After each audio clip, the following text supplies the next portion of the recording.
Well, from being kidnapped to a horrific car crash and then losing her husband, our next guest has experienced more trauma than it seems possible to pack in. Yeah, but after transforming her life, she's become the queen of confidence. Erika Cramer joins us now from Melbourne.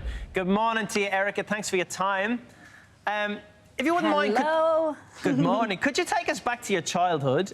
You were raised in the US by a single mom, but your dad kidnapped you at one stage. Yes, so my mother suffered with bipolar disorder, so it was really difficult. I can't imagine being a single mother raising me. So we were in and out of foster homes. She was in and out of mental hospitals.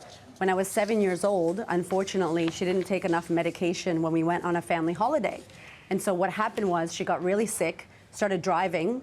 We smashed into a tree, flipped our car 3 times, and ended up walking for 3 days and 3 nights until the police found us.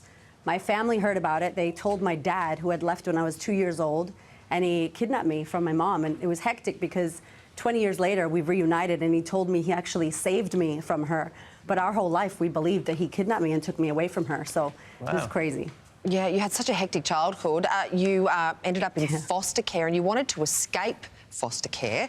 Is that the reason why you married your high school sweetheart? Yeah, I wanted to escape everything, Sarah. I didn't want to be in Boston. I didn't want to be, unfortunately, around my mom. I just subconsciously, I wanted to get away from it all. So at 16 years old, I lived alone. I didn't want to go back into foster care. I did terrible at school, as you can imagine, and ended up joining the military and saying, I'm going to get out of here. I just wanted to move away from where I was from. So we were like, let's escape high school sweetheart and let's move across the world to California. Wow. And Erika, your husband then went to war, but it was back home. That was where things really turned tragic, right? Yeah, so we both joined the military. I was in the Army for 10 years. He ended up going to Iraq, that whole war that happened. When he came home, we got into a really bad drinking and driving car accident. We were going 240 kilometers an hour. I was 23 years old, silly things that you do. I broke my back, was ejected out of the car, couldn't walk, had to learn how to walk again. And I kind of had like a restart, like, all right, this is my second chance.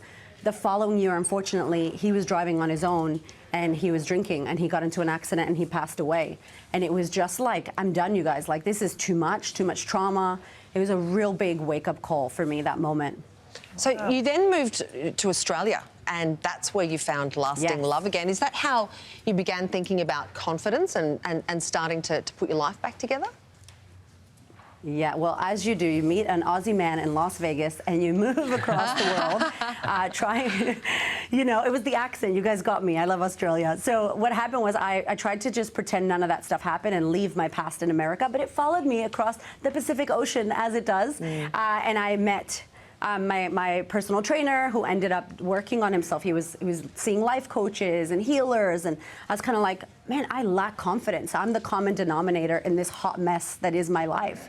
And it really got me thinking that I needed to do something and take responsibility for what was going on. Yeah, if there's so many different twists and turns in your life, it really is fascinating. Yeah, but what I love though is you're now doing podcasts on resilience, and you have a book out as well. Confidence feels like crap, for want of a better word. What do you mean by that? Yes, so here's the thing. I think everyone thinks when I'm more confident, everything will change. If I only had more confidence, then I could do that thing, that whole when I, then I thing. And what I want women to know, because the book is for women, the book is Confidence Feels Like Crap, the truth about confidence and what it really takes to create it. And what it really takes to create confidence is you need to be willing to move in your discomfort. You need to be willing to do the uncomfortable, the scary stuff. You need to have that courage before you have that courage, if that makes sense. So it doesn't feel good. It feels like crap. You know, you're doubting yourself. You're questioning who you are. You're like, what are people going to say? You're going to fail publicly. None of that feels good. Yet it is what it takes if you truly want to create and cultivate confidence. What was the scary moment that you had to confront, Erika? Oh, gosh, dealing with my husband's death, to be honest, Sarah. I was like, nope, Control, Alt, Delete, push it down, I'm fine, I'm great, let's put the mask on, and I was not okay. And, you know, I numbed out for so long. So my first coaching session was, let's go to that. You know, the big thing that I was avoiding was that. Well, to order Erika's book, you can head to thequeenofconfidence.com. It's a fascinating read, and your story, Erika, is so inspiring. Thank you so much for joining us and chatting to us today.